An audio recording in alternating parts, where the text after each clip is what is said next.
खुद का अखाड़ा, अड़ंगा भी कह सकते हैं। उत्तर प्रदेश में भर्तियों का आलम यह है कि विज्ञापन के बाद ही ज्यादातर भर्तियां अदालत के आंगन में जाकर खड़ी हो जाती हैं। बीते 15 साल में ऐसी तमाम भर्तियां हैं जो अधर में अटकी हैं। 69,000 भर्ती पर भी काउंसलिंग से पहले तलवार लटक गई।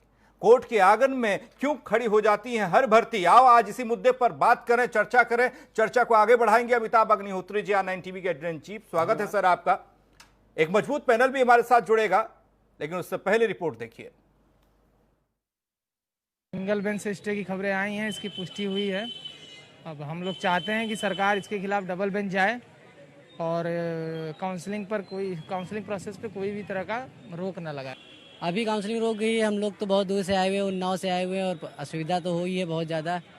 बाकी आगे हम यही चाहेंगे कि जल्द से जल्द इसका निस्तारण करते हुए प्रक्रिया को आगे बढ़ाया जाए। तो हम लोग यहाँ सुबह से परेशान हैं, 2-3 दिन से हम लोग अपने कागज़ बना रहे हैं, सारी व्यवस्थाएं कर रहे हैं और आज अचानक जाके पता लगता है कि भर्ती पे स्टे हो गया है, तो अचानक सारी आशाओं पे तुषारघात हो जाता है, कुठारघात हो जाता है। गलती किसकी यहाँ पे? ये सबको दिख रहा है कि पीएनपी ने गलत आंसर्स दिए हैं, अपने साथ वो बना नहीं पा रही, बचा नहीं पा रही है। एटलीस्ट पीएनपी को अपनी जिम्मेदारी समझनी चाहिए कि अगर उसने क्वेश्चंस बनाए तो उसके सॉलिड प्रूफ आंसर्स वो कम से कम दे दे गवर्नमेंट्स को कि वो अपना पक्ष बचा ले।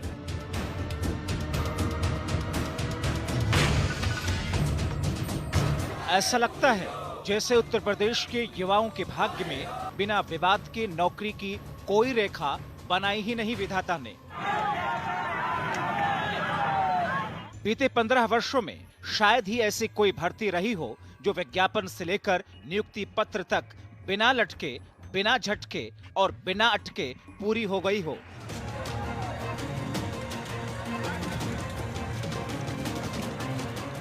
और अब ऐसा ही हुआ 69,000 सहायक शिक्षक भर्ती के साथ। इधर काउंसलिंग हो रही थी, उधर कोर्ट का ऑर्डर आ गया। हाई कोर्ट की लखनऊ बेंच ने भर्ती प्रक्रिया पर रोक लगा दी। माननीय न्यायालय ने 8 मई के जिस नोटिफिकेशन के अंतर्गत हम भर्ती की प्रक्रिया पूरी कर रहे थे, काउंसलिंग आज से शुरू हो गई थी, उस पूरी प्रोसीडिंग पर रोक लगाई है। इसलिए काउंसलिंग की प्रक्रिया को रोकने के आदेश दे दिए गए हैं और ये जो निर्णय आया है, इस निर्णय के संदर्भ में हम डबल बेंच में अपील करेंगे। बीते 15 वर्षों में भर्तियों को लेकर उत्तर प्रदेश के नाम जो रिकॉर्ड बना है, उस पर इतराया तो नहीं जा सकता, क्योंकि ये वो पीड़ा है जिसमें भर्ती का विज्ञापन आते ही मामला अदालत तक पहुंच जाता है और अदालत का ये खेल नियुक्ति पत्र तक जारी रहता है। आलम यह है कि साल 2020 में भी साल 2002 से लेकर 2008 और 2010 तक की भर्तियां भंवर में पड़ी हैं। हालात ये हैं कि साल 2016 से आबकारी सिपाही, तकनीकी सहायक एवं सहायक अनुदेश, गन्ना पर्यवेक्षक, कंप्यूटर ऑपरेटर, कनिष्ठ सहायक की भर्ती भंवर में पड़ी है। ग्राम पंचायत अधिकारी, अवर अभियंता, चकबंदी लेखपाल भी 2018 से नौकरी के इंतजार में हैं। बात करें 32,022 खेल के अनुदेशकों की, तो 2016 में निकली इस भर्ती में डबल बेंच का आदेश भी नौकरी नहीं दिला पाया। 4,000 उर्दू शिक्षकों का भी यही हाल है।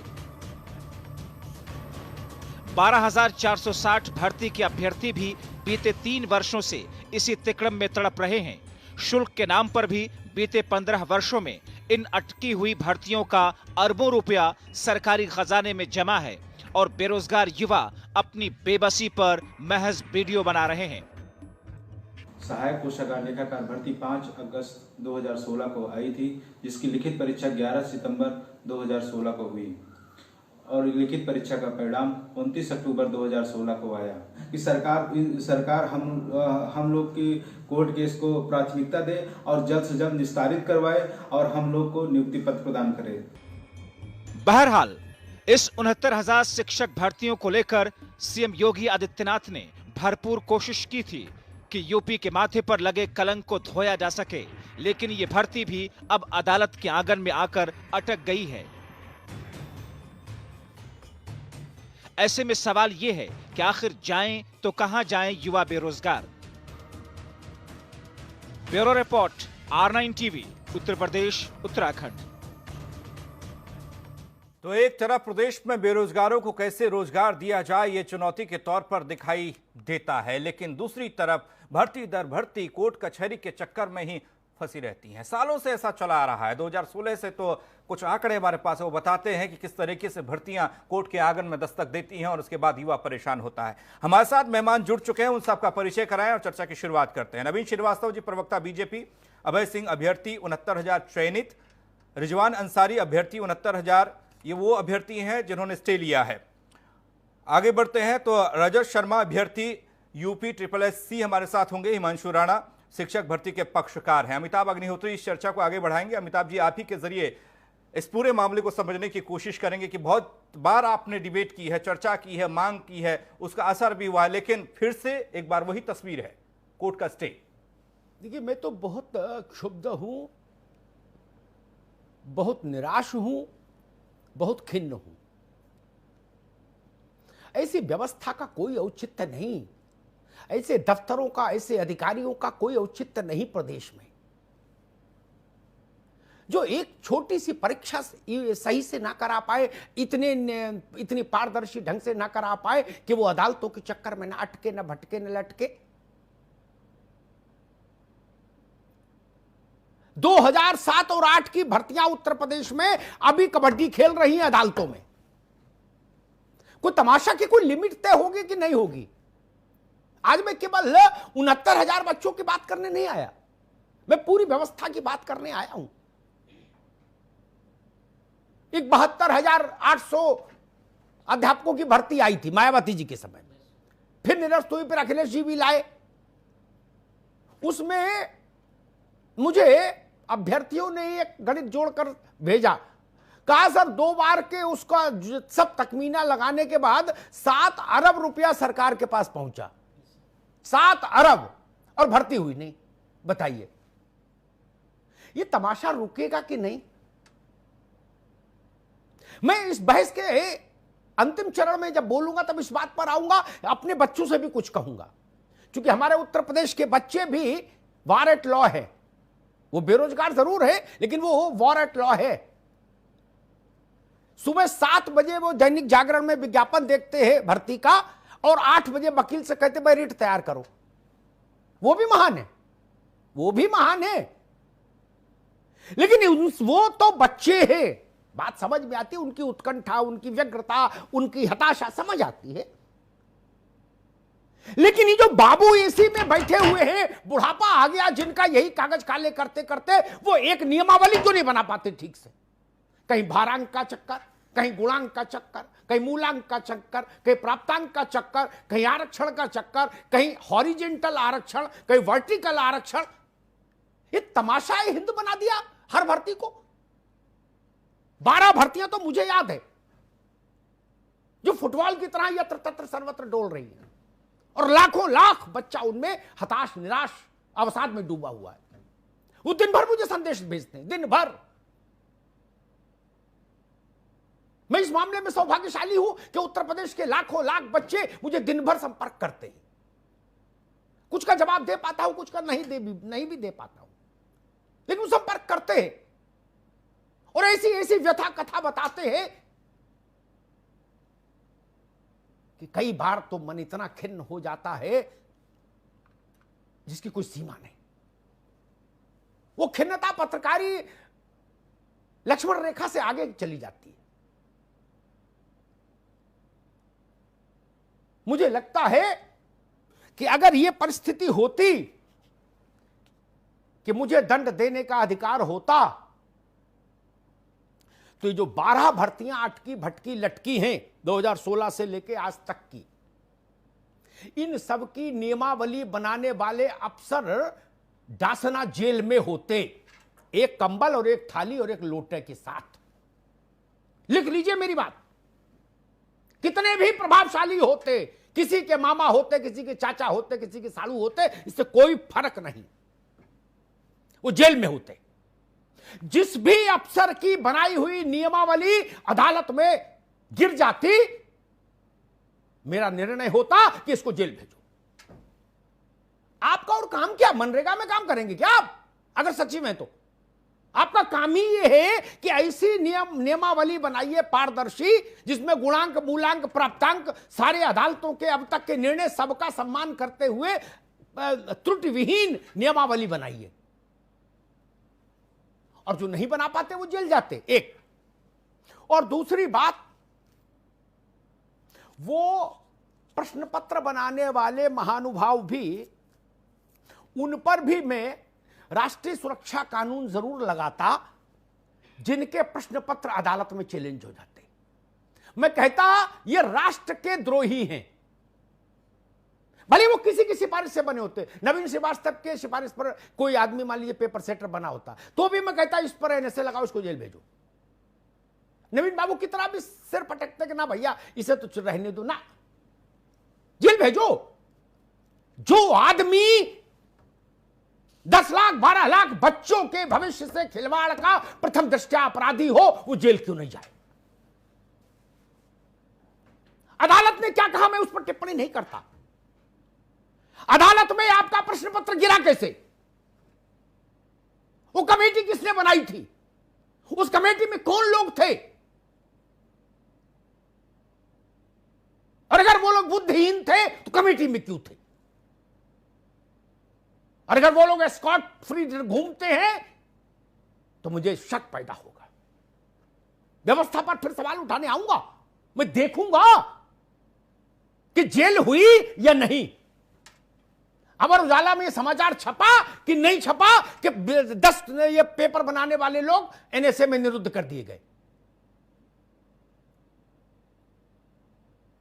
पत्रकार खबर गलत लिख दे तो आप एनएसए लगा देंगे, और एक गलत प्रश्न पत्र बना दें और ठंडे में घूमते रहें, ये नहीं चलेगा ना, नहीं चलेगा। मैं तो एक ऐसी जनहित याचिका भी कल्पना करता हूं कि डाली जाए कि ऐसे अपराधी, ऐसे अधिकारी और प्रश्न पत्र बनाने वाले लोगों को स्थायी रूप से अदालत आदेश दे कि इन सब के लिए एक मानक तय हो जाए कि इनके विरुद्ध एनएसए ही लगाई जाएगी, किसी छोटी धारा में मुकदमा नहीं होगा, विभागीय जांच वांच नहीं चलेगी। हार्डकोर क्रिमिनल की तरह ट्रीट करिए। इससे ज्यादा एक्ट ऑफ क्रिमिनलिटी क्या होगा कि करोड़ों बच्चे आहत हो जाएं आपकी एक नादानी से, मूर्खता से। आज सिर्फ इसी पर बहस करेंगे, बाकी लंबी चौड़ी कहानी नहीं। रिजवान शायद अभी नहीं जुड़े हमारे साथ, जुड़ गए? अच्छा ठीक है, ठीक है। रिजवान, सबसे पहले आपके पास आएंगे। अदालत ने जो आज आदेश दिया कि भर्ती की प्रक्रिया को स्थगित करिए हमारे अगले आदेश तक, वो आपकी याचिका पर आया, आप उसके लिए लड़ रहे थे। मुझे 3 बिंदु बताइए जिनके लिए आपको अदालत जाना पड़ा।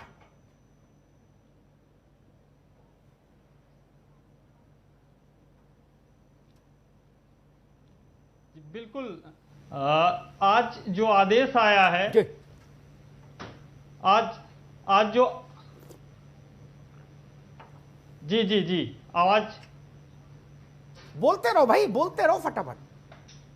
69,000 बहुप्रतीक्षित भर्ती है, 69,000 बहुप्रतीक्षित भर्ती है उत्तर प्रदेश सरकार की। और इसमें माननीय बेसिक शिक्षा मंत्री जी ने विभागीय अधिकारियों को पहले ही बोला था, हम लोगों की तरफ से आपत्ति की गई थी कि प्रश्न पत्र में कुछ कमियां हैं, कुछ खामियां हैं। माननीय मंत्री जी ने संज्ञान लिया था, माननीय मंत्री जी ने टीवी पे भी बोला था कि प्रश्न पत्र की खामियों को सुधार लिया जाए, लेकिन विभागीय अधिकारियों ने उसको संज्ञान नहीं लिया समय रहते।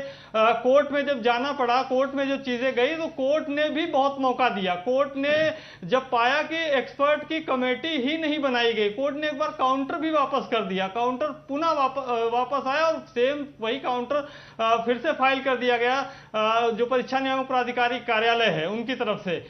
मजबूरन, चूंकि कोर्ट एक्सपर्ट बॉडी नहीं है, कोर्ट यह डिसाइड नहीं कर सकता कि कौन सा प्रश्न सही है, कौन सा प्रश्न गलत है। इसलिए कोर्ट को एक एक्सपर्ट बॉडी चाहिए थी, तो उन्होंने एक स्वतंत्र संस्था यूजीसी है उनको मैटर को भेज दिया, 10 दिन का समय दिया है। 10 तब तक के लिए प्रक्रिया को पूरी तरीके से स्थगित कर दिया गया, पूरी तरीके से स्टे कर दिया गया। इससे उन बच्चों का, जो बच्चा एक अंक से प्रभावित है, जो बच्चा एक अंक से फेल है और उसकी मेरिट अच्छी है, वो कहीं ना कहीं भर्ती के अंदर जाएगा। रिजवान, रुकना होगा बेटा। मसला केवल यही नहीं है रिजवान बाबू, एक अर्जी पर अदालत का मान लीजिए स्टे हट भी जाए और ये समस्या दूर भी कर ले सरकार, कहे वो प्रश्न हटा दिए, ये जो भी समाधान है कर दे, तो भी अभी मेरे व्हाट्सएप पर कम से कम 100 मुकदमों की सूची है इसी 69,000 को लेके। कोई कह रहा है एमसीआर नहीं है इसमें, कोई कह रहा पीसीआर नहीं है, कोई कह रहा गुणांक नहीं है, कोई कह रहा मूलांक नहीं है, कोई कह रहा प्राप्तांक नहीं है, कोई कह रहा पिताजी का नाम गलत छप गया, वो ठीक नहीं हुआ। तो वो लोग भी तो मुकदमा खेलेंगे ना, भर्ती हो कैसे जाएगी? मान लो तुम्हारा केस निपट भी जाए तो वो लोग भी तो जाएंगे कि जिले इलाही हमारी भी सुनो। यही समस्या उत्तर प्रदेश की यही है, इसीलिए मैंने कहा उत्तर प्रदेश शापित है सरकारी भर्तियों के लिए, शापित शब्द का इस्तेमाल किया मैंने। अभय सिंह, अगर सरकार को अवसर, अगर शिक्षा विभाग को अवसर दिया था हाई कोर्ट ने, और जैसा रिजवान कह रहे हैं अगर शिक्षा मंत्री ने अधिकारियों से कहा था कि गलती सुधार लो, तो फिर ऐसा क्यों नहीं हुआ? अगर ऐसा हो गया होता तो आज ये दिन नहीं देखना पड़ता बच्चों को। जी सर, क्या कहते हो भाई? बिल्कुल सर। सर ये बात डबल बेंच के 29 मई के आदेश में भी बोला गया था। डबल बेंच ने बोला कि अब सरकार चाहे तो आंसर की जारी कर सकती है। तो बच्चों ने यहाँ पे आके अनुरोध किया कि आंसर की जारी कर दिया जाए। अगर उसी समय उन्होंने आंसर की जारी कर दिया होता तो अब तक उसका मामला जो फंसने वाला था उसका निस्तारण हो गया होता। सभी को पता है कि इसमें क्वेश्चन गलत हैं और ये बात सरकार के अधिवक्ता ने भी ऑर्डर में कबूल किया है कि कुछ प्रश्नों पे संशय है जिसमें 2-2 आंसर सही हो रहे हैं। ये सारी की सारी गलती जो है वो पीएनपी सचिव और बैठे हुए उच्च अधिकारियों की है, जिन्होंने अच्छी सी कोई कमेटी नहीं बनाई, जिन्होंने इसका संज्ञान नहीं लिया, जो भी उनके मन में आया वो करते चले गए। ये जानी समझी चाल है भर्ती फंसाने की। और रजत शर्मा, जी सर, आपका ठीक है, आपकी बात आ गई। अब है रजत शर्मा, आपका मामला अलग है इससे, लेकिन जो आपका मामला है वो भी बड़ा विचित्र है। जी यूपीएसएसएससी, ये भी शापित संस्था है। यस सर, इसको भी लगता है गंधर्व किन्नर देव बिल्कुल असुरों का श्राप है, शापित है। 9 दिन चली 2.5 कोस। मैंने इसके लिए भी बड़ा संघर्ष किया था, इसके लिए एक अध्यक्ष ढूंढ के लाए थे। जी सर, उनको ठेल ठाल के बैठाया तो वो चले गए 2014। क्या भाई रजत जी? जी सर, पालीवाल साहब से तो उनको ठेल ठाल के बैठलवाया तो वो तो चले गए आधे रास्ते से। जी सर, जी सर। अब क्या हो रहा है इसमें यूपी SSSC में? कहीं बत्ती जलती दिख रही है या अभी बंद है? सर थोड़ा समय लूंगा। बोलो भाई। सर मैं थोड़ा समय लूंगा आपका। पूरे प्रदेश में हर भर्ती समय ले रही है, तो फिर आपको क्या दिक्कत है? मामला 1 या 2 भर्तियों में नहीं होगा। हाँ। सर जी सर 2 मिनट आपका चाहूंगा सर। जी बोलो बेटा। सर उत्तर प्रदेश अधीनस्थ सेवा चयन आयोग 2014 से भर्ती करता है, 16 में भर्तियां रुक जाती है, नई सरकार आती है, भर्तियां पचड़ में फंस जाती है, बच्चे कॉन्टिन्यूअसली प्रोटेस्ट करते हैं, प्रोटेस्ट करते करते 2018 हो जाता है, आयोग फिर से बहाल होता है। आयोग की बहाली के बाद कुछ भर्तियां जो पुरानी थी वो होती है, कुछ भर्तियां नहीं होती है, कुछ भर्तियों का तो सर नाम तक नहीं लिया जाता है, जैसे आबकारी सिपाही 9/2016, आशुलिपिक स्टेनो 27/2016, जूनियर इंजीनियर 28/2016, कनिष्ठ सहायक 2017, special backlog, AGTA agriculture TA sir, और cane supervisor 2, VDO VPO 2018, tourism information officer, combined technical assistant 2016, sir इतनी भर्तियां हैं कि मैं गिनाने बैठूंगा तो सर 1 घंटे का डिबेट भी कम पड़ जाएगा ना, मुझे ना, सर। भाई। और सर मैं जिसका नाम नहीं लूंगा उन बच्चों को ये दुख होगा कि मेरी भर्ती का नाम टेलीविजन पे आपने या हमारा प्रतिनिधित्व आपने ठीक से नहीं किया। मैं सबसे पहले सर ये कहना चाहूंगा सर कि आयोग बिल्कुल सुस्त बैठा हुआ है। पालीवाल साहब जब थे तो आयोग बहुत सुस्त चाल से चल रहा था, लेकिन जब से प्रवीण कुमार जी ने सर कार्यभार संभाला है तब तो लगता है आयोग में ताला ही लग चुका है। सहायक लेखाकार कोषागार का यह मामला है सर, कोर्ट में भी उनका कह चुके हैं 540 अभ्यर्थी दर दर भटक रहे हैं, उनका कुछ नहीं हो पाया है। आबकारी सिपाही का यह मामला है सर कि सब कुछ हो चुका है, रिटर्न एग्जाम हो चुका है, सब कुछ हो चुका है, फिजिकल के लिए रिजल्ट निकालना है, उसमें ये कह देते हैं विधिक परामर्श के अधीन है भर्ती, अभी कुछ नहीं किया जा सकता। इसी प्रकार सर कुछ के तो रिटर्न तक नहीं करा पा रही है, आयोग के पास पैसा नहीं है, समय नहीं है, यह समझ नहीं आता, या वहां के कर्मचारी अधिकारी क्या कर रहे हैं ये समझ में नहीं आया आज तक कि वो करना क्या चाहते हैं बच्चों के साथ और क्या हो रहा है सर पूरे प्रदेश में। सर कंप्यूटर ऑपरेटर सर, आबकारी सिपाही, मंडी परिषद, सहायक लेखाकार, केंद्र सुपरवाइजर, ऐसी कुल मिला के सर 24 से 28 भर्तियां उत्तर प्रदेश अधीनस्थ सेवा चयन आयोग में अभी तक पेंडिंग पड़ी हुई है सर, जिसका कोई निराकरण हो ही नहीं पाया है सर। मैं बार बार कहूंगा सर ये 1 घंटे का डिबेट भी कम पड़ जाएगा अगर मैं भर्तियों के बारे में पूर्ण रूप से आपसे व्यथा बयान करूंगा तो प्रदेश का युवा बिलबिला रहा है सर कि वो करे क्या। एक एग्जाम कंडक्ट नहीं करा पा रही है सरकार या फिर 24 घंटे चर्चा करनी होगी तब जाके सारी भर्तियों पर चर्चा हो पाएगी उत्तर प्रदेश की। हिमांशु राणा, यस सर, 69,000 या मसला ये आबकारी सिपाही, ये तकनीकी सहायक, अनुदेशक, गन्ना पर्यवेक्षक की बात नहीं। मैं इस बात से हैरान हूं, मैंने देश भर के सारे राज्यों का अध्ययन किया, सरकारी नौकरियों को, सब जगह नौकरी निकलती है। कहीं कभी कोई गाहे बगाए कोई ऐसा अवसर आया हो किसी राज्य में कोई भर्ती अदालत में चली गई हो, है? Yes sir. लेकिन उत्तर प्रदेश में मैं देखता हूं शायद ही ऐसा कोई अवसर, जब से मैंने इस विषय को उठाना शुरू किया, लगभग 10 साल हो गए, 15 साल मुझे इस इशू को उठाते हुए, तब से शायद ही कोई ऐसी भाग्यशाली सौभाग्यशाली भर्ती आई हो जो अदालतों में फुटबॉल की तरह न उछाली गई हो। Yes sir. मूल समस्या बच्चों में है, ये मुकदमेबाज हो गए, या सरकारी अधिकारियों में है? सर सबसे पहले इसकी मूल समस्या तो जो है वो हमारी फ्लॉट डेमोक्रेसी है, कंटिन्यूटी नहीं है उसमें। अभी आपने बोला था कि वो मायावती की गवर्नमेंट में जो है वो एडवर्टीजमेंट निकला है, उसके बाद आपने बोला अखिलेश टाइम में भर्ती चली, और आप देखिए कि मेरे को खुद नियुक्ति पत्र उस दिन मिला है जिस दिन 11 मार्च 2017 को भाजपा की गवर्नमेंट बनी है। कब से लड़ता आ रहा था मैं। दूसरी बात सर ये आती है सर, ब्यूरोक्रेट्स को समझ ही नहीं आता है। ये मुद्दा मैं आपसे कई बार बोल चुका, जब तक इन लोगों पर हम लोग मतलब कि जो ये मतलब कहने का मतलब जब तक गवर्नमेंट इन पर शिकंजा नहीं कसेगी तब तक कैसे हो जाएगा। बताइए, आप कमेटी बनाई है, वो कमेटी आप ये देखिए सुप्रीम कोर्ट ऑर्डर कर चुका है, भर्ती की बिल्कुल प्रक्रिया चालू हो चुकी है, ये नहीं पता कि क्वेश्चन के आंसर क्या है। आप खुद छोटा सा प्रश्न मैंने उसमें देखा था कि संविधान सभा के पहले अध्यक्ष कौन थे। अब ना तो उन्होंने प्रोटेम स्पीकर पूछा ना वैसे स्पीकर पूछा, तो वो तो सच्चिदानंद सिन्हा ही थे जो कि 9 दिसंबर 1946 को बने थे, बाद में वो 11 दिसंबर 1946 को चेंज होकर जो है राजेंद्र प्रसाद बन गए थे। तो ये तो अगर ये बात एक जनरल बच्चे को पता है तो फिर हम लोग को पता है, तो फिर ये एक्सपर्ट पैनल है किस लिए। बहुत एक तरीके से देखा जाए बहुत शर्मनाक ऑर्डर है कि यूजीसी को रिकमेंडेशन किया गया है कि न्यू दिल्ली में कि भी आप लोग इस मैटर को सॉल्व करिए। अब क्या है कि बच्चे जो काउंसलिंग कराने के लिए गए थे, वैसे इतना बड़ा पेंडेमिक चल रहा है, इतनी परेशानियां इतनी दिक्कतें हो रही हैं, तो अब आप खुद बताइए कि अब वे लोग क्या करें। सब लोग तैयार बैठे थे, सब लोगों के अंदर एक खुशी का माहौल था। और मैं सही बताऊं कि सुप्रीम कोर्ट के ऑर्डर के बाद इतनी तेजी से भर्ती मैं भी नहीं समझ पा रहा था कि क्यों हो रही है। बट ठीक है जो निकल गया वो निकल गया। बेस्ट ये था, बेस्ट पार्ट इस भर्ती का ये था। बट अब क्या है, अब तो इसमें बहुत मामले हैं, बहुत पेचीदा मामले हैं सर जी। ठीक है, नवीन श्रीवास्तव, आपने हमको सुना, सारे नौजवानों को सुना। बिना लीपा पोती के 2-3 बातें हैं बड़ी महत्वपूर्ण।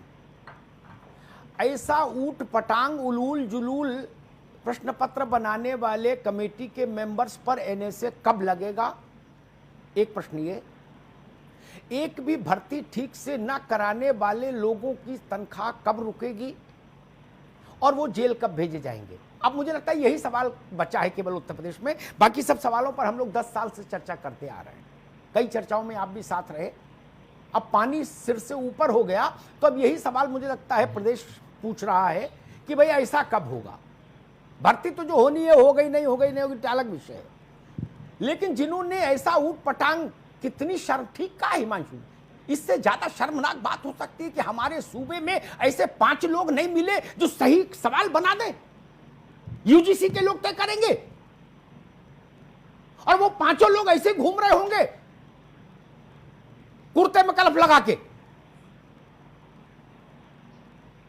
ये कौन लोग हैं, ये जेल कब जाएंगे? नवीन भाई। देखिए, मैं परीक्षार्थी रहा हूं और मैं परीक्षार्थियों की इस पीड़ा को, इस समस्या को बहुत अच्छे तरीके से समझ रहा हूं। मैं आज कोई राजनीतिक चर्चा करने नहीं, और आपने ये कोई राजनीतिक चर्चा भी नहीं रखी है, क्योंकि सूबे में हमारी सरकार है, हमारी पार्टी की सरकार है, तो प्रश्नों का जवाब मुझसे पूछा जाएगा और हम क्या करेंगे ये भी पूछा जाना चाहिए। मैं बिना किसी लीपापोती के कह रहा हूँ। देखिए अमिताभ भाई, आपने पिछले 15 वर्षों से बहुत सारी भर्तियों के लिए डिबेट की और लड़ाई लड़ी, अनथक लड़ाई लड़ी।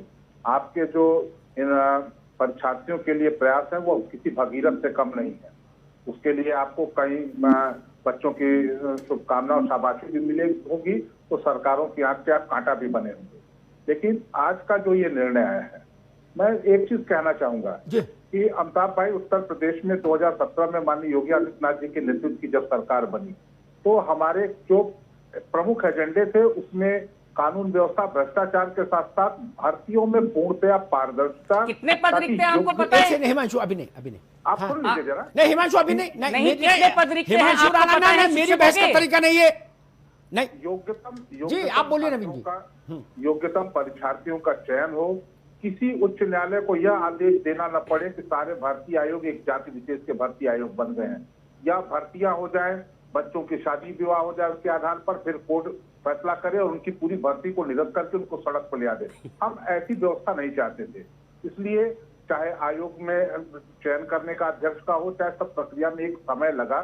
उत्तर प्रदेश में चाहे सिपाहियों की भर्ती हो, सब इंस्पेक्टर, बहुत सारी भर्तियां हमने पूर्णतया पारदर्शिता के साथ की भी। अब जो मुख्य आपने प्रश्न पूछा, मैं आपसे सहमत हूँ कि कहीं न कहीं जिन लोगों की कमियों की वजह से इस प्रकार की समस्याएं आ रही हैं, उनकी अकाउंटेबिलिटी फिक्स होनी चाहिए। और हम लोग प्रयास करेंगे कि जिनकी कमियों की वजह से, वो चाहे जानबूझ के की हुई लापरवाही हो, चाहे लापरवाही हो, उनकी अकाउंटेबिलिटी हमारी सरकार फिक्स करने का काम करेगी, ताकि इस प्रकार से कभी भविष्य में बच्चों की परीक्षाओं में, बच्चों के भविष्य के साथ कोई खिलवाड़ न हो, उनकी परीक्षाएं समय पर हो, सही समय पर उनके पारदर्शी तरीके से चयन हो। और अभी आज जो माननीय उच्च न्यायालय का फैसला आया है, उसका अध्ययन करके हमारी सरकार अभी डबल बेंच में जाएगी। हमने प्रयास किया था कि सर्वोच्च न्यायालय से परिणाम आ गए, जब सर्वोच्च न्यायालय से परिणाम आ गए, तो इसकी कोरोना एपिडेमिक काल में भी हमारे ये था कि शीघ्र से शीघ्र भर्ती की जाए, ताकि कुछ तो अच्छी चीजें हों। जो परेशानी पूरा देश प्रदेश झेल रहा है, तो बच्चों के साथ वो हो। लेकिन आज के इस निर्णय पर हमारी सरकार सबकी अपेक्षा के अनुरूप इसको डबल बेंच में करेंगे, और हम इससे शीघ्र से शीघ्र इसका परिणाम भाई जो है काउंसलिंग करके इसको अंतिम रूप देंगे। नवीन बाबू, एक चीज है, रिजवान अभी आएंगे आपके पास, अभी रुक जाइए। एक बार मेरा, अरे रुक जाओ भाई रिजवान अंसारी, मेरा तजुर्बा ये कहता है, एक बार स्लिप होने के बाद भर्ती उत्तर प्रदेश में फिर पकड़ में नहीं आई, सरकारों के कार्यकाल खत्म हो गए दोस्त।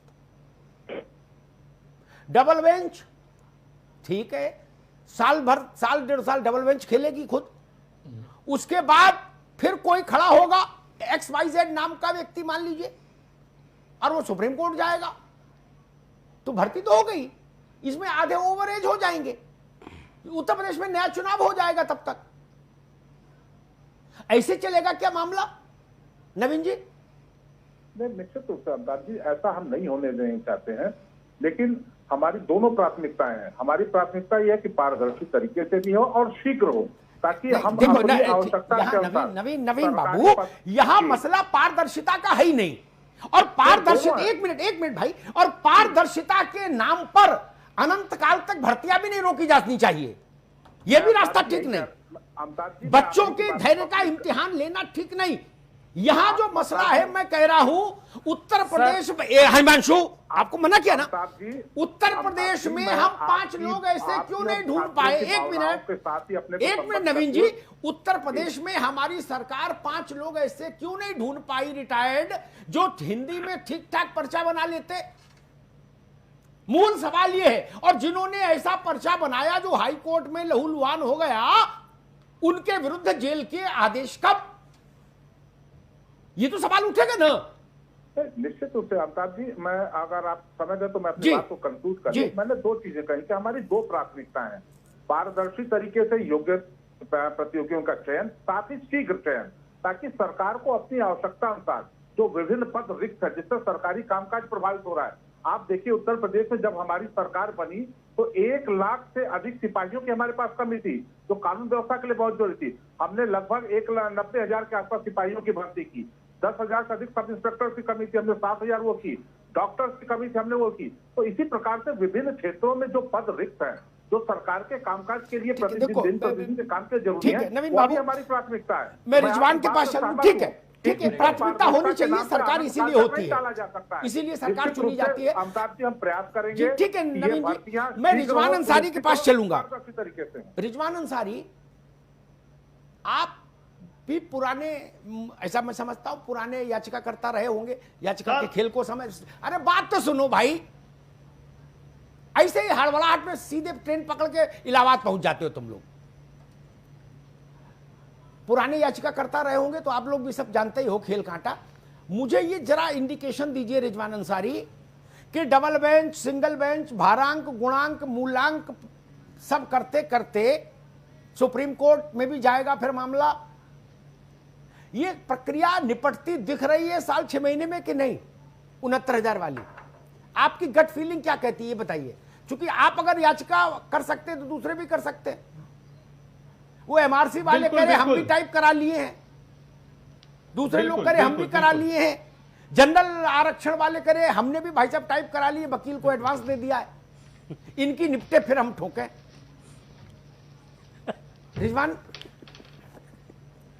कई लोग कह चुके मुझसे कि सर हमने भी करा ली है, इनकी रिजवान की निपटे फिर हम भी ठोकेंगे। ये मामला जी,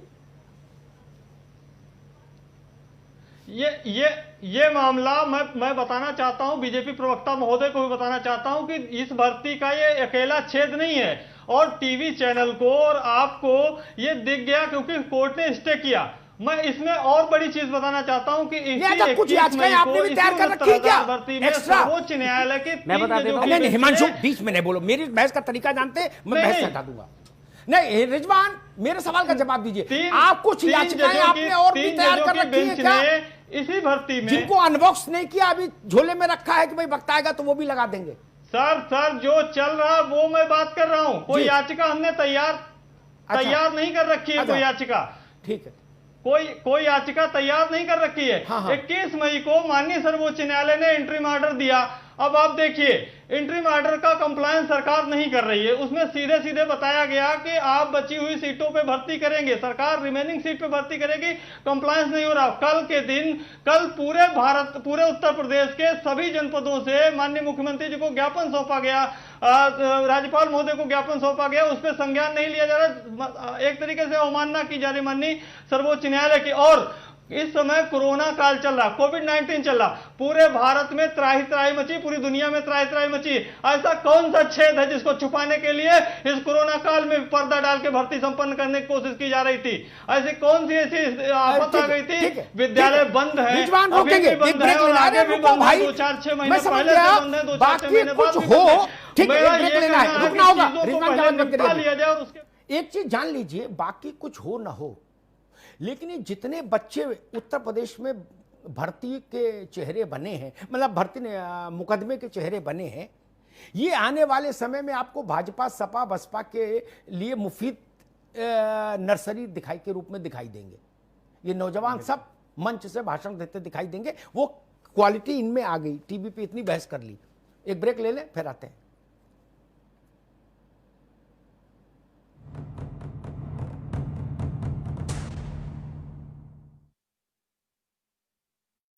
अष्टेलारल कैप्सूल, जो है यूरिनल, किडनी एवं लिवर की सभी समस्याओं में लाभदायक। अष्टेलारल कैप्सूल, आयुर्वेद का वरदान। हम सबसे बड़े सूबे वाले हैं, हम गंगा जमुनी तहसील वाले हैं, हम हैं सियासत के सिकंदर, हम यूपी वाले हैं। हमें चाहिए खरी खबर। देखिए सुनना शाम 7 बजे। इस कार्यक्रम के प्रायोजक हैं full of fibre and energy Nandi चोकर युक्त आटा। नंदी, नाम विश्वास का।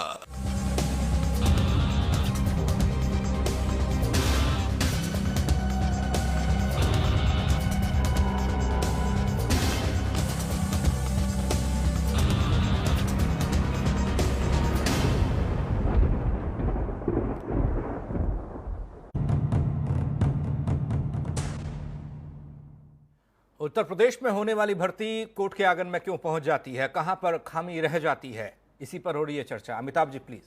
अब आपको क्या लगता है, जो बात मैंने रिजवान से पूछी थी वही आपसे पूछ रहा हूं। अब ये भर्ती साल 6 महीने, साल भर, 2 साल भाजपा की सरकार के कार्यकाल में पूरी हो सकती है, या अन्य भर्तियों की तरह भैंस गई पानी में? क्या लगता है, आपकी गट फीलिंग क्या है, उतना बताओ। सर बिल्कुल पूरी हो सकती है अगर जो अधिकारियों के द्वारा किए गए त्रुटि हैं वो सारे के सारे सुधार कर दिए जाएं तो वो जरूर पूरी हो जाएगी। आप लोग तो ऐसा जवाब देते हो। अभी मैं 100 भर्ती गिना दूं कि अगर ये हो जाता तो वो हो जाती, अगर ये हो जाता तो वो हो जाती, लेकिन यहां अगर ही तो नहीं होता बेटा, यहां अगर ही तो नहीं होता। मैं तो बिना गूगल 100 भर्ती गिना दूं जिनमें तो अगर ये हो जाता तो वो हो जाती, मगर वो नहीं होता तो हो जाती। मैं वही तो कह रहा हूं सर जी। सर यही तो दिक्कत है, अधिकारियों की गलतियों का खामियाजा हम लोगों को भुगतना पड़ रहा है। हम लोग एग्जामिनेशन फीस भरते हैं 600 रुपए, जिसका एक एक पैसा लोगों को जाता है, अधिकारियों को वेतन मिलता है। सर एक क्वेश्चन पेपर वो ठीक से सेट नहीं कर पाते हैं, इसके लिए कौन जिम्मेदार है? सरकार बोलती है कि ये भर्ती हमारी फर्स्ट प्रेफरेंस में है, उसके बाद भी ये 1.5 साल से लटकी हुई है। फर्स्ट प्रेफरेंस में है तो उन अधिकारियों के ऊपर इनको कार्रवाई करनी चाहिए और इसको पूरा करना चाहिए। ठीक है, बोलने से सर कुछ नहीं होता है। और रिजवान भाई ने अभी एक बात बोली कि सुप्रीम कोर्ट से जो ऑर्डर आया है उसका कंटेम्प्ट हो रहा है सरकार के द्वारा। तो ऑर्डर में सर बिल्कुल साफ साफ लिखा है कि वहां पे कोई भी भर्ती के ऊपर स्टे नहीं है। और जिस बात को लेके ये बोल रहे हैं कि वहां पे रिक्त जो वो वैकेंसी है शिक्षा मित्रों की, उनको रोक के भर्ती किया जाए, तो उसमें साफ साफ ऑर्डर में लिखा है कि जो भी असिस्टेंट टीचर हैं, शिक्षा मित्र, उनकी वैकेंसी रोकी जाए। लेकिन सुप्रीम कोर्ट ने सभी शिक्षा मित्रों को असिस्टेंट टीचर पद से हटा दिया था। ठीक है भाई, तो सर रुकना होगा अभी। आप सर एक सेकंड सर, बस पूरा कर रहे हैं। नहीं आगे बात खत्म हो गई। बात रजत शर्मा, बस एक लाइन ना आगे बात। Rajat Sharma, UP SSSC। जी सर जी, इसका चेहरा भी स्याह है, धुआं। जी सर, ये धुआं हटने की कोई उम्मीद दिख रही है? मुझे पूरी डिटेल मत समझाना, सिर्फ अपनी गट फीलिंग बताओ, तुम्हारी आत्मा क्या कहती है? कुछ धुआं हटने का, धुंध हटने का लक्षण दिख रहा है यूपी SSSC के दफ्तर में या नहीं? मेरी आत्मा कहती है सर, चेयरमैन साहब जो हमारे हैं, सचिव साहब महोदय जो हमारे हैं, जब तक वो कार्य प्रणाली सुधारेंगे नहीं तब तक मेरी गट फीलिंग क्या सर, प्रदेश के हर युवा की गट फीलिंग कह रही है कि ये अधर में अटका हुआ है आयोग और ये गत में चलता चला जाएगा, इसका कोई अंत नहीं है सर। गट फीलिंग के आपने पूछा, गट फीलिंग तो सर मेरी ये कह रही है कि आयोग इसी प्रकार से काम करता रहेगा और इनकी कार्य प्रणाली में कोई रचनात्मक सुधारात्मक ढांचा अभी तक ये अपना नहीं पाए। जिस प्रकार से किस तरीके पेपर कराना चाहिए, कैलेंडर जारी करते हैं, कैलेंडर का कोई मतलब नहीं होता, कभी रिक्त पद छोड़ देंगे, कैलेंडर बोले थे हर 3 महीने 2 महीने में आ जाएगा, कैलेंडर आता है नहीं आता है, कुछ पता ही नहीं होता आयोग को किस हिसाब से क्या करना चाहते हैं, ना सचिव साहब जानते हैं और नए चेयरमैन साहब जो आए प्रवीण कुमार जी, वो ये समझ लें कि ये बोर्ड ऑफ रेवेन्यू नहीं है, ये अधीनस्थ सेवा चयन आयोग है। यहाँ की कार्य प्रणाली दूसरे प्रकार की है, इनको उस हिसाब से बच्चों को ध्यान में रखते हुए कार्य प्रणाली बनानी चाहिए। अच्छा, इसके लिए अफसर कहां से लाएं? मतलब अमेरिका वगैरह से बात करें? बेसिक शिक्षा और SSSC, इसके लिए बेसिक शिक्षा परिषद में बाबू वगैरह तैनात करने के लिए और SSSC में बाबू चपरासी तैनात करने के लिए अमेरिका से ब्यूरोक्रेट्स हायर करें? क्या करें रजत? सर ब्यूरोक्रेट्स हायर करने की बात नहीं होती, सरकार की नियमावली ठीक से नोटिफिकेशन को क्लियर कट, पहली चीज तो पब्लिक डोमेन में रखना चाहिए। The notification should be loud and clear and speakable. जब वो पढ़ने में आएगा, समझ में आएगा, तो बच्चा उस हिसाब से तैयारी करके उसे अप्लाई करेगा। बाद में 10 कमियां निकाली जाती है, नियमावली में गलती थी, इस प्रकार की गलती थी, उस प्रकार की गलती थी, ऐसा कर करके सर 27 भर्तियां हैं टोटल, और टोटल लगभग नहीं तो 50,000 के करीब पद है, और जिसमें 10,000 युवा दर दर भटक रहा है सर। कौन जिम्मेदारी लेगा इसकी? ये पालीवाल, ये जो हमारे चेयरमैन साहब हैं ये लेंगे या सचिव साहब पूरे लेंगे? देश में बहुत बड़ा है कि जितनी कमियां हैं उनकी जिम्मेदारी कौन लेगा। यही सवाल तो आजादी के 75 साल हो गए, अभी तक हम पूछ रहे हैं, हमें कोई जवाब नहीं मिला। रजत बाबू, तो हिमांशु राणा, भारांक गुणांक जवाहरलाल नेहरू के समय का ड्यू मत समझाइएगा, बहुत जितना सवाल उतने उत्तर दीजिएगा। मेरा सवाल, क्योंकि आप लोग भी मतलब नानी पालकी वाला और जेठ मलानी से कम थोड़ी ना हो, स्कूल की किताब भले ना पढ़ी हो लेकिन कानून सब पर डाला। बोले राजीव गांधी के समय में एक कानून आया था, उसकी उपधारा 56 का सी खंड ये कहता है। अब बताइए, आदमी पागल हो जाए। आपको क्या लगता है ये 69,000 की जो भर्ती है, चूंकि आप ऐसी एक लड़ाई लड़ चुके हैं, 69,000 की भर्ती आज जिस मोड़ पर आकर खड़ी हुई, माननीय उच्च न्यायालय के आदेश के जरिए डबल बेंच, ट्रिपल बेंच, खंडपीठ, संविधान पीठ, सुप्रीम कोर्ट, हाई कोर्ट, ये सब दुनिया का सब काम निपटाते निपटाते, क्योंकि ये संकेत तो आ ही रहे हैं कि इब्तिदाए इश्क है, रोता है क्या, आगे आगे देखिए होता है क्या। ये तो मैं सुबह से देख रहा हूं, बहुत सारे लोग कह रहे कि सर अगर ये निपट भी गया प्रश्न पत्र वाला तो हमारे पास दूसरे रास्ते हैं क्या। तो सारे रास्तों को निपटाते निपटाते साल, 2 साल, 3 साल, 4 साल, 5 साल, 10 साल कितना लगता है? सर ये भर्ती गट फीलिंग क्या, ज्ञान नहीं, गट फीलिंग क्या, उतनी बात बताओ। हाँ सर, लंबी ही जाएगी। गट फीलिंग क्या, इसमें 1 साल 2 साल क्या कहा जाए, लेकिन लंबी ही जाती दिख रही है। तो यहाँ पे गवर्नमेंट और ब्यूरोक्रेट्स को सोचना चाहिए करना क्या है। लड़के तो करेंगे सर, वो तो आपने कह दिया कि हाँ कि भाई वो तो करू पांडे वो तो लेकर बैठे हैं सुबह। बट क्या है कि अब करना पड़ेगा गवर्नमेंट को। अब बोल रहे डबल बेंच जाएंगे, डबल बेंच क्या जाना है, सुप्रीम कोर्ट जाइए ना सीधे। सुप्रीम कोर्ट से कहिए आपने ऑर्डर दिया था भर्ती का, हम कर रहे थे, इस तरीके से हुआ, वहां पे सारे प्रश्न ही डिलीट कर दीजिए, कॉमन मार्क्स कर दीजिए सबके, बिहार में जैसे हुआ था। सुप्रीम कोर्ट ने ऑर्डर नहीं दिया है, सुप्रीम कोर्ट ने कहा कि रिमेनिंग सीट पे आपको देना है। अरे sir sir sir sir Rizwan भाई रहने दो, सब पता है ऑर्डर क्या है, सब पता है ऑर्डर क्या है। पूरी भर्ती वैकेंसी को फिल करने के लिए बोला है, इस बात को मत बोलिए आप। कोई पद रिजर्व नहीं करें आपके, गलत इसको इंटरप्रेट मत करिए। कोई पद मेरे भाई कोई पद जो है रिजर्व करने के लिए नहीं बोला है, और आप उसके लिए जो है एक एप्लीकेशन डाल भी रहे थे। मुझे पता है, मेरे संज्ञान में सारा मामला है। आप एक बार ऑर्डर पे हम पढ़ चुके हैं ऑर्डर, आप एक बार पढ़ लीजिए, आप पढ़िए ना एक बार। कोई पद रिजर्व नहीं है, पूरी वैकेंसी भर के लाने के लिए बोला है। मैं भी पढ़ चुका हूँ, कोई नहीं, मैं भी पढ़ चुका हूँ। ठीक है, तो आप पढ़ के देखिए, खैर जो भी है, ठीक है। नेक्स्ट पार्ट में सर की बात का जवाब देता हूं। उसमें असिस्टेंट टीचर देखो आपस में मत करो यार, सर की बात का है। मुहूर्त देखी उसको वैसे भगवान दिख रहे हैं। तो सर सीधी सी बात यह है कि यहाँ पर सरकार भगवान दिख रहे हैं। मेरा सीधा सा कहना है, भारतीय जनता पार्टी के प्रवक्ता महोदय से, अभी आप क्या और मैं अमिताभ अग्निहोत्री से भी कहूंगा, इस समय पूरा भारत कोविड-19 में चल रहा है, क्या जरूरत पड़ी है, क्या ऐसी आफत आन पड़ी है? ठीक है, ठीक है, कौन सी चीज है जिसे छुपाया जा रहा है? मैं नवीन श्रीवास्तव के पास चलूं। क्या तकलीफ है? नवीन श्रीवास्तव, अगर भर्ती हो रही है तो रिजवान अंसारी जी आप बताइए आपको क्या तकलीफ है? आप क्यों उंगली उठा रहे हैं सरकार के ऊपर? दिक्कत नहीं है हमें, तो फिर आप बार बार प्रॉब्लम तरीका और ये पूरा ऑर्डर भी पड़ गया है, इनकी डायरेक्शन एप्लीकेशन तक तैयार है। आपको दिक्कत है ना, इनकी डायरेक्शन एप्लीकेशन तक तैयार है। पूछिए, सिंगल बेंच की बात नहीं कर रहा हूं मैं। आप सुप्रीम कोर्ट के ऑर्डर के खिलाफ डायरेक्शन एप्लीकेशन लेकर जा रहे थे, नहीं जा रहे थे? नाम बताओ किसके नाम से? Himanshu, not allow, I will not allow. Rizwan, I will not allow.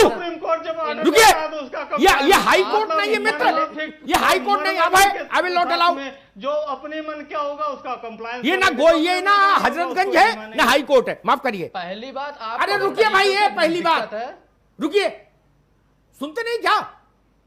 ये बेसिक शिक्षा परिषद के ऑफिस में करो जाके, या नहीं? ये भाषण भूषण देना, वहां जाओ, बेसिक शिक्षा अधिकारी क्या वहां दो जाके। नवीन श्रीवास्तव,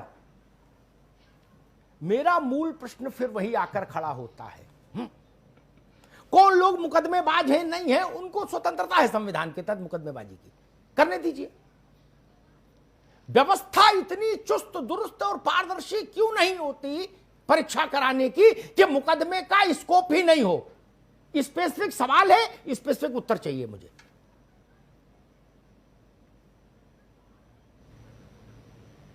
का स्कोप नहीं छूटना चाहिए किसी प्रकार की लापरवाही से या कमी से, जिससे कि इन लोगों को न्यायालय में जाके और इन परीक्षाओं को स्थगित कराने का मौका मिले। लेकिन अमिताभ जी, चूंकि बहुत ईमानदारी से आज मैं चर्चा आपसे कराई, मैं करना चाहता हूं।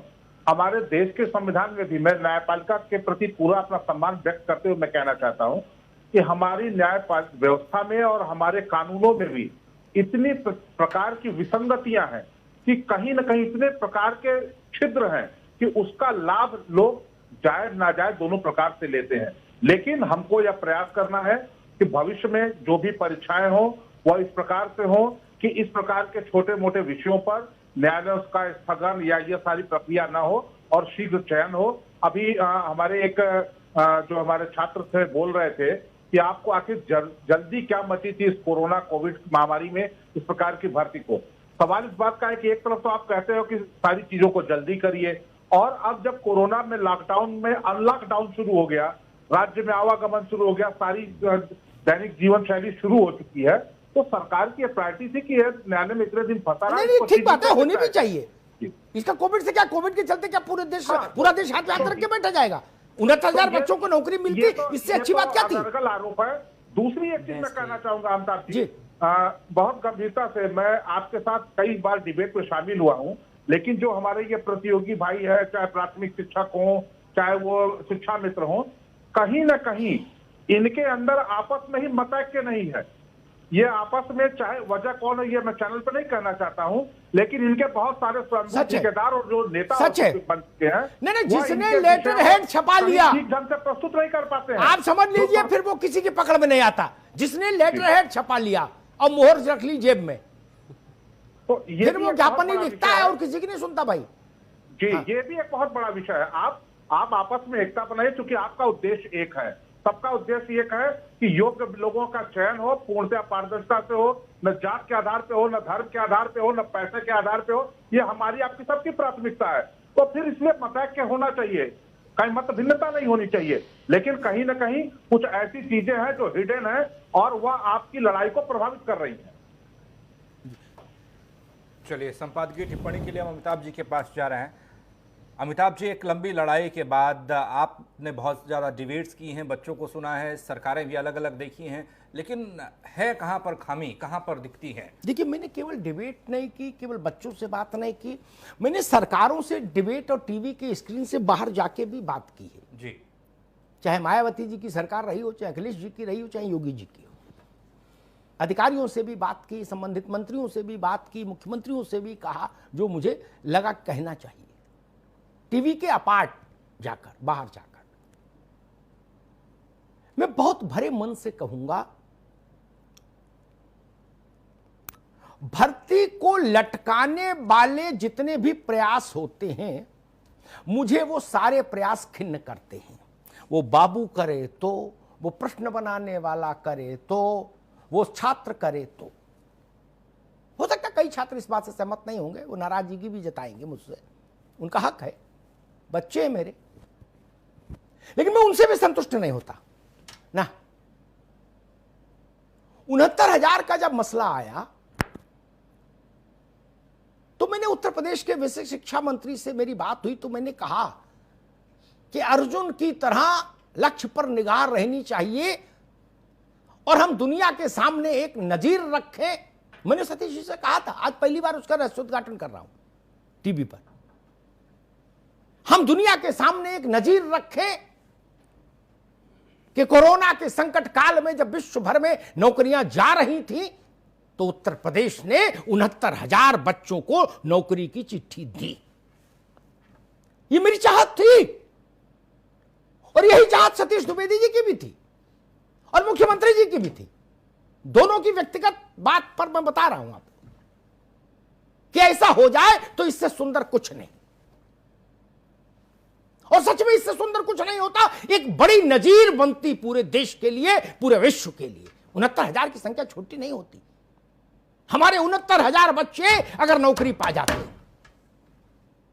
इस कोरोना काल में, विपरीत परिस्थितियों में कैसे अच्छा किया जा सकता है, सकारात्मक किया जा सकता है, उसकी एक मिसाल बनता ये भर्ती अभियान। उसमें पलीता लग गया, पलीता लग गया। मंत्री उत्साहित थे, मुख्यमंत्री जी उत्साहित थे।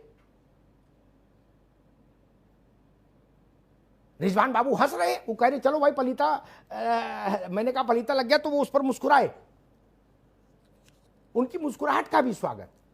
अभय के मायूस चेहरे का भी मुझे उतना ही ख्याल है जितना मुझे रिजवान की मुस्कुराहट का ख्याल है। मेरे साथ मुश्किल ये है, मैं किसी एक खेमे के में बट के नहीं रह सकता। रिजवान के अपने हित हो सकते हैं, अभय के अपने, रजत के अपने, हिमांशु के अपने।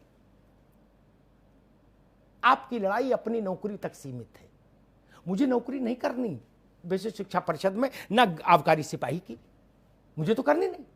मैं सिर्फ इसलिए लड़ रहा हूं कि जिस प्रदेश में मैं जन्मा हूं उस प्रदेश के नौजवान के हाथ में काम आए, ईमानदारी से आए, पारदर्शिता से आए, न्यायपूर्ण ढंग से आए। बाकी मेरा क्या स्वार्थ है? भर्ती हो नहीं हो, लट्ठम लट्ठा करो, लेकिन मुझे पीड़ा होती है, उतनी ही पीड़ा होती है जिसे मेरा बच्चा, मेरा बेटा अभ्यर्थी हो। और जो बात नवीन ने कही वो ठीक बात कही है। मैं बच्चों से उसी अधिकार से कहूंगा जिस अधिकार से आप लोग हमको मैसेज करते हो, अमिताभ सर प्लीज आप आवाज उठाओ, उसी अधिकार से कह रहा हूं थोड़ा मुकदमेबाजी का लोभ छोड़ो। और आपस में नकारात्मकता बहुत है, यही राय मेरी है। और पता नहीं कहना चाहिए कि नहीं कहना चाहिए, यही राय शीर्ष पर है आप लोगों के बारे में, कि आप लोगों के अंदर निगेटिविटी बहुत ज्यादा है एक दूसरे के लिए। हर के झोले में दूसरे के खिलाफ 25 किलो कागज है। क्या? जवाहरलाल नेहरू के समय से लेकर आज तक के सारे कोर्ट के फैसले। आपका काम क्या है? आप वकालत करना चाहते हैं? नहीं ना। और एक दो तीन बातें मैं नवीन जी से कहूंगा, मैं चाहूंगा कि ये बातें सरकार तक जाएं। एक तो नवीन बाबू, पैसा किसी का नहीं होता, ना पार्टी का, ना सरकार का, ना किसी का। पैसा होता है टैक्स पेयर का। आप दिमाग में लिख लेना, मित्र, बातें पहुंचा जरूर देना। पिछले 10 वर्षों में सरकारी भर्ती के मद में कितने अरब खरब रुपए सरकार को आए, उसका एक श्वेत पत्र जारी होना चाहिए। एक दशक में मेरे गरीब नागरिकों ने कहीं खेत बेचकर, कहीं बैल बेचकर, कहीं पायल बेचकर, कहीं खड़ुआ बिछुआ बेचकर जो भर्ती के ड्राफ्ट लगाए हैं, उसका मुझे हिसाब चाहिए। एक श्वेत पत्र बनवाइए। कोविड में भी और कोई काम भी नहीं हो रहा, सारे बाबू खाली बैठे, बनवाइए श्वेत पत्र और जारी कराइए। मेरी गति एक सी रहती है। मैं यही बात विजय बहुगुणा को बोलकर आया था जब उत्तराखंड में आपदा आई थी, कि आपदा में कितना पैसा आया उसका एक श्वेत पत्र जारी करिए। और वही बात यहां बोल रहा हूं। मैं समझू तो 72,000 में 7 अरब आया, तो बाकी में कितना आया, टोटल कितना हुआ? एक। दूसरा, पानी सर से ऊपर गुजर गया। मैं मुख्यमंत्री जी से निवेदन करूंगा, आपके सदप्रयासों को जो लोग पलीता लगा रहे हैं माननीय मुख्यमंत्री जी, और वो आपके मातहत भी हैं, मुलाजिम हैं उत्तर प्रदेश सरकार के, ऐसे लोगों को बिना समय गवाए डासना जेल में प्रस्थान कराइए। इससे कम पर सुधार नहीं होगा, मेरी बात लिख लीजिए। वो किसी के मौसा हो, किसी के फूफा हो, इससे मतलब नहीं। जेल भेजिए। हम एससी में बनाए, लाकर तनख्वाह दें, सदस्य बनाए, चेयरमैन बनाए, सचिव और लोग बनाए, बाबू भर्ती करें, और आप लोग कैरम खेलेंगे। निजी क्षेत्र की तरह टास्क दीजिए, करें तो ठीक, नहीं करें तो तनख्वाह रोक लीजिए, पेंशन रोक लीजिए, और उससे भी नहीं सुधरे तो जेल भेजिए। और नवीन बाबू, एक बात कहूं, पढ़े लिखे को हाथ कंगन को आरसी क्या, पढ़े लिखे को फारसी क्या। संघ लोक सेवा आयोग 1000 किस्म की भर्ती करता है देश में, 1000 किसी कलेक्टर कप्तान के अलावा, आईएसपीसीएस के। आपने कभी ऐसा सुना उसमें? वो भी यही सब काम करते हैं, काउंसलिंग, परीक्षा, प्रश्न पत्र, सेंटर अलॉट करते हैं ना। तरीका तो एक ही है। यही क्यों जूतों में दाल बट रही है? संघ लोक सेवा आयोग का पैटर्न क्यों नहीं लागू होता है उत्तर प्रदेश में? वहां के कुछ अधिकारियों को डेपुटेशन पर लाइए और उनसे कहिए कि हमारे पूरे प्रदेश का ढांचा बदलो। क्या ये गलत बात है? नहीं तो मुझे बता दीजिए, संघ लोक सेवा आयोग की किसी भर्ती में बवाल हुआ हो, लठ चला हो, गोली चली हो, अदालतों में खींचातानी हुई हो। मेरे बच्चे जब अदालतों में जाते हैं, मैं कहना नहीं चाहता था, लेकिन नवीन जी, इतने बड़े बड़े वकील इन बच्चों ने हायर किए हैं, हाई कोर्ट, सुप्रीम कोर्ट में, खास तौर पर। ये लड़ाई आज की नहीं, मैं 15 साल से बता रहा हूं। खेत बिक गए उसी वकील की मेहनताना देते देते। वो भारत के सबसे महंगे वकील रहे। ये बच्चे इसके लिए हैं, ये तो कमाते नहीं ना। ये बाप का खेत बेचकर आते हैं, मां का मोतियाबिंद का ऑपरेशन टल जाता है, बहन की शादी रुक जाती है, पता है? तब जाके एक बाप इस उम्मीद में होता है कि चलो अब शायद कुछ रास्ता निकल आए, बच्चे को नौकरी मिल जाए। यह पाप गौहत्या के समान है। और जिन भी नौकरशाहों ने किया है, उनको क्या दंड मिलता है, यही कसौटी होगी जी। और दूसरी बात, जिन्होंने पर्चा बनाया, इस बात को मैं 4 बार बोल चुका हूं, आखिरी बार फिर बोल रहा हूं, जिन्होंने पर्चा बनाया, ऐसा पर्चा जो हाई कोर्ट में जमीन के बल औंधे मुंह गिरा जाकर, उनकी जेल यात्रा होनी चाहिए। और मैं नवीन जी से कहूंगा कि उत्तर प्रदेश सरकार के प्रवक्ता उनकी जेल यात्रा की सूचना सार्वजनिक भी करें कि आज प्रदेश के लिए खुशखबरी है, ऐसे 5 लोग जेल भेज दिए गए। छोटा मजाक है क्या? 4 लाख लोगों, बच्चों के साथ ये खिलवाड़ कर दिया। ये पाप है, ये गाय के मांस खाने जैसा पाप है। धन्यवाद। नवीन श्रीवास्तव जी, अभय, रिजवान, रजत शर्मा, हिमांशु, बहुत बहुत शुक्रिया। अमिताभ जी, आपका भी इस चर्चा के लिए, क्योंकि ये चर्चा इसलिए महत्वपूर्ण कि युवाओं का भरोसा जीतना भी बहुत लाजमी है। लेकिन भर्ती दर भर्ती जिस तरीके से उत्तर प्रदेश में कोर्ट कचहरी के चक्कर लगे, पढ़ने लिखने के बाद, दिन रात परीक्षा की तैयारी करने के बाद, डंडे खाने के बाद सड़क में, और क्या आया युवाओं के हिस्से, बेरोजगारों के हिस्से? सिर्फ इतना भर ही। और ऐसे में ये लड़ाई कोर्ट कचहरी में जाकर रुक जाती है, भर्तियां लटक जाती हैं। ऐसा कब तक चलेगा मालूम नहीं। इस खास कार्यक्रम में फिलहाल इतना ही।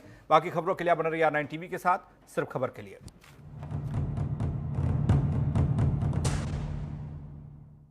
इस कार्यक्रम के प्रायोजक थे full of fibre and energy, Nandi चोकर युक्त आटा, नंदी, नाम विश्वास का।